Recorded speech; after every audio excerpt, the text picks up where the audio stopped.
Hey guys, Infidel1258 here. Today I want to talk a little bit about Golem Overlord, give you a little heads up as to how I've been doing, whether I'm still playing it, to just check in where I'm at, and if my optimism remains for something like this. I am still playing this thing daily. And some of you will say I'm stretching the definition of the word play in the context of this sort of game. But I would argue this is a game, and there's actually more depth to it than some people recognize. So let's talk about a little bit about that today while we just kind of give a brief update as to where I'm at and whether I'm still playing. Before we get into it though, my name is Dwayne Cunningham. I go by Infidel1258 if you're new to my channel. We're going to cover Splinterlands mostly, but blockchain-based video games that I've really enjoyed. And I mean to communicate the fact that I think your time and attention is worth something. And I think if you take that comment seriously, you can extract value and reward while you're having some fun. And Golem Overlord for me is part of that. So let's get into it. Before we go any further, I'm going to say shout out to SPLINTERCOACH.com, which will track your personalized battle history within Splinterlands if you're interested for $5 a month. And that information can be really interesting because it shows you cool things, data that you can analyze. But not only is it fun and entertaining to look at that data, but it actually can make you better at the game. One of the ways I'm looking at it today is that I'm looking at sorting by mana cap, and I'm seeing within the lowest mana cap setting of the game, 12 to 19. What are the cards that I'm winning the most often with, which give me the greatest number of wins? Furious Chicken being number one. Is it above 500? No, it is not. But man, it fits into a lot of games. And I would say this is a niche card, but it's one of my more played niche cards. That's how I would frame that. And Chicken obviously gets played a ton. I think partnerships with Gelatinous Cube can be really helpful. Let's see where it's being used. If we click on Furious Chicken, we can see.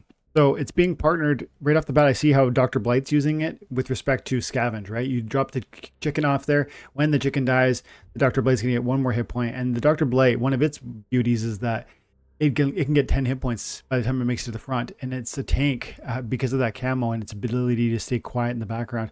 So that's interesting to see. But seeing the win record there with the Dr. Blight, or when the Furious Chicken is in play, is interesting because the Dr. Blight has a very strong win rate by itself. And so the chicken actually appears to be holding it back in some sense. You know, it played 54 matches with Dr. Blight, but it's only helped it win 24 of the 54 times. So that's interesting because it's telling me maybe that this partnership, though I'm using it a lot, there's actually a way in which I might be making a mistake in how I'm using it. That's interesting to me. It might be the fact that my chicken is level 2 and that the higher chickens have melee damage.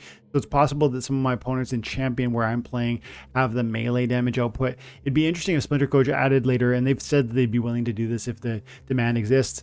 They could show what my competitors are playing with when in tandem with the Furious Chicken, how they're playing it, what rule sets. Maybe that you could imagine different data analysis that goes one step deeper, and it would draw upon the other people using SplinterCoach, their data, how you're using Furious Chicken. Are you winning at a higher rate than I am with my chicken? What level is your chicken, etc.? All that stuff could be really interesting. Again, more data, more deep diving into how the game works and better understanding Splinterlands as a whole. I love the game. You love the game. This tool I find just allows me to explore that world more. So if that sounds interesting, check it out, splintercoach.com. Thanks a lot. Bye for now. So very, let's say 1 minute pitch on what Golem Overlord is. Blockchain-based video game that allows you to collect cryptocurrency that you earn from scavenging. You have scavenger golems. They go out and they essentially farm resources. They're called part. The part is yours, but you only can claim it every so often. 8 hours at first, 12 hours if you upgrade, 4 hours if you modify your settings. And each of these claim windows has benefits of their own kind. And so it's a choice in how you're going to farm this world. I'm choosing a longer window. It's a 12-hour window. It gives me a 15% flat bonus on my reward. You then, as you earn part, you have to upgrade essentially your buildings, and those upgrades allow you to have more and more farming production. I use power, which means that I'm more of an offensive. I will attack you and your defenses and actually steal part from your farm. And the higher power you have, the more likely you are to be successful with that. Whereas the higher fortification you have, the more likely you are to defend against that. There's also things like faith, which allows me to steal even more when I win, as well as charge golems stations, which can increase the amount of production I produce from my scavenger golems. So there's actually a complicated interplay between these different characteristics of my build. These are choices I'm making. I'm allocating resources to one of these various characteristics about my base that make my experience unique. That is a thoughtful process, and therefore this is a game. I'm really enjoying that element. To me, this absolutely, it feels very similar to a lot of games I grew up playing. There's an economy, and I have to manage my resources wisely. So I'm enjoying it. I have been playing it. I signed up, I don't know, 8 weeks ago, I'm guessing. I could go back and check, but I don't know. And I have been playing every day. I've been checking in every single day. At first, there's an 8-hour window for claiming. I moved it to a 12. I had to upgrade my prestige level to 4 in order to do that. I think I did that as rapidly as I could, and I'm going to continue upgrading prestige because it gives you a lot of benefits that I don't want to fully explain here. But I'm just pushing. I'm just keeping going. I'm not extracting part and selling it. The value of part has gone down since I first got involved. But I wonder, you know, if I walked away from Splinterlands because SPS has gone down, you know, would that be good for me or bad for me? It's gone down a lot. And so in some sense, you know, people are going to have their doubts. I would argue I'm going to quietly play it in the background while no one wants to play it, while no one cares about the token. And I'm just going to have fun with it and see where it goes. That's my take on something like Golem Overlord. But I'm keeping at it, and I'm going to keep at it for, you know, forever, as long as it's here. Let's put it that way. I'm earning about 250 to 350 part per 12 hours, so 600 a day maybe, and that's pretty consistently.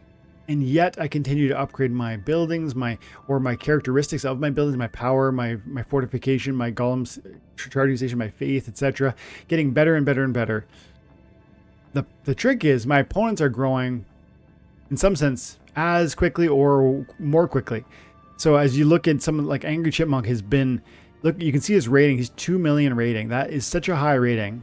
He has 6,600 claimable stash, which, like I just said a moment ago, my stash is often 200 or 300 every 12 hours. His is at 7,000. Buddy here, Cancermancer, is at 9,000. So there are people here who are far, far beyond my level. And the more you, this, just like any game of this nature, you're going to snowball. As you start to get bigger and bigger, you're getting more and more reward. As you get more and more reward, you can grow faster and faster and faster. And so I imagine guys like this are going to, you know, they're always going to have, as long as this game exists, they're going to have a part farming capacity, an ability to come in and liquidate and extract a certain amount of value daily from what they've accomplished here.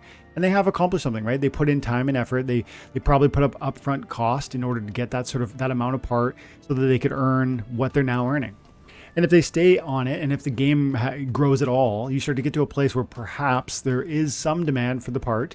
There really is very little at this moment, but if there ever is, you get to a place where it could be meaningful. I'm interested in that opportunity.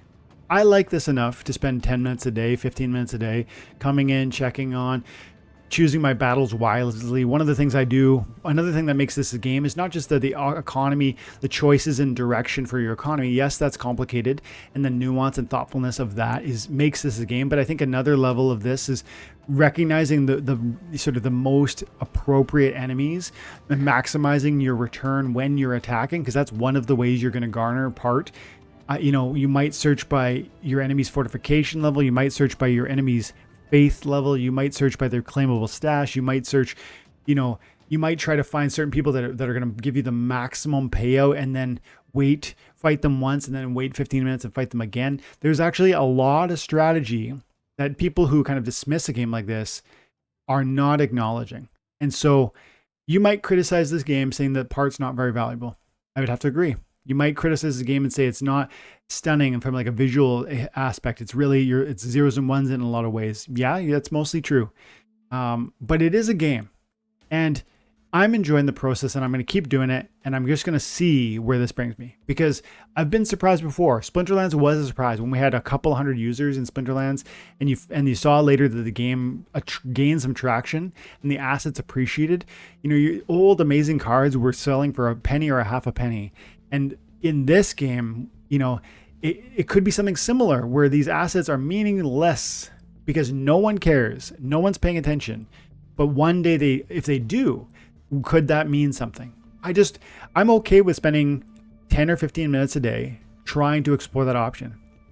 And I think I'll close by just saying, I feel similarly about Splinterforge. Splinterforge is another game I'm spending time on. And every day, well, nearly every day I'm spending time on it. It takes about a half an hour for me to rip through all of my stamina.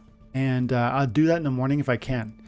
And again, people think, well, 4GM's pretty well worthless. And they think, you know, the game's not very fun to look at. And I'm willing to agree generally that it's not stunning to look at, or that 4GM's not particularly valuable. But the same argument I just raised for Golem Overlord, I want to reiterate here. I'm willing to have a little bit of entertainment with respect to these things in order to accumulate an asset that might, perhaps, grow in value. And that doesn't mean that you should rush out and buy crazy amounts because, hey, Dwayne mentioned the thing.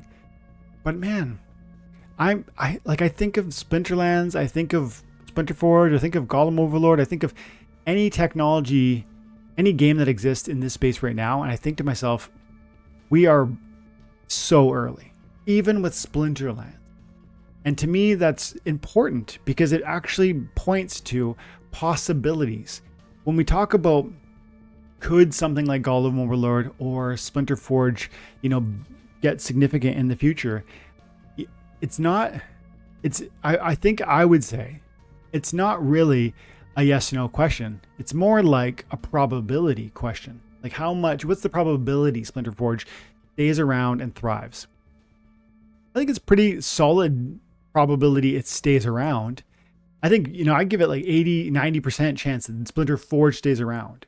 I'd give it, you know, maybe a 10-20% chance, maybe a 30% chance that it gains in popularity.